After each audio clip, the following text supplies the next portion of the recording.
எல்லாரும் நம்ம உறுப்புகள்ல மிக முக்கியமான உறுப்புன்னு எதை நினைப்பீங்க?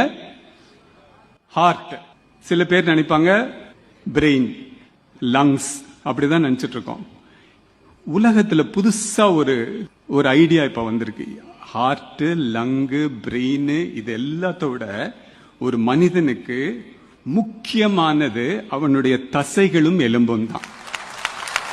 என்னைக்கு நடக்கிறதுக்கு உங்களுக்கு பாதிப்பு வருதோ அன்னைக்கே உயிர் போயிடுச்சு. என்னைக்கு யூ ஆர் டிபெண்டன்ட் ஆன் மற்றவங்களை நடக்க முடியாம ஸ்டேஜுக்கு போனா அது ப்ராப்ளம். சார்கோபீனியா கூகுள் பண்ணி பாருங்க. சார்கோபீனியான மசில் வேஸ்ட் ஆகிறது. ஆஸ்டியோபோரோசிஸ்ங்கிறது எலும்பு சுத்தமா சாஃப்ட் பட்டர் மாதிரி ஆயிடும். அந்த கடினமான எலும்பு சாஃப்ட் ஆயிடும். ஏன் இது சொல்ல வரேன்னா, 30 வயசுலயும் 40 வயசுலயும் நம்ம உடம்பை எப்படி வச்சுக்கிறோமோ it reflects on 70 and 80 years.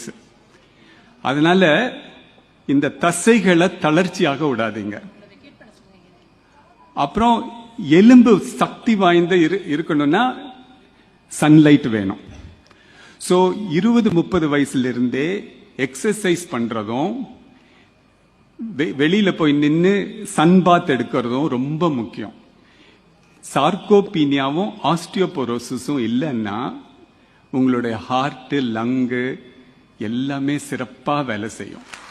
So அதனால இன்னைக்கு ஒரு பெரிய மெசேஜ் உங்களுக்கு கொடுக்கணும்னா, வாக்கிங் போறது, சன்பாத் எடுக்கிறது, ரிட்டையர் ஆனதுக்கு அப்புறம் வீட்டுக்குள்ளேயே உட்கார்ந்துட்டு டிவி பார்த்துட்டு இருக்கிறது எல்லாம் விட்டுட்டு ஒரு நாளைக்கு இவ்வளோ தூரம் எக்ஸசைஸ், இவ்வளோ தூரம் சன்லைட் அப்படிங்கறது கண்டிப்பா நீங்க கொண்டு வரணும். கொண்டு வந்தானே இந்த ஹார்ட், லங்கு ப்ராப்ளம் எல்லாமே போயிடும். கடைசி நாள் மட்டும் நடந்து சாகணுங்கிற மன உறுதியோட நீங்க இருந்தீங்கன்னா ஹார்ட், லங்கு எப்பவுமே இளமையா இருக்கும். ஸோ இது ரொம்ப முக்கியமான செய்தி. அலட்சியப்படுத்த வேண்டாம்.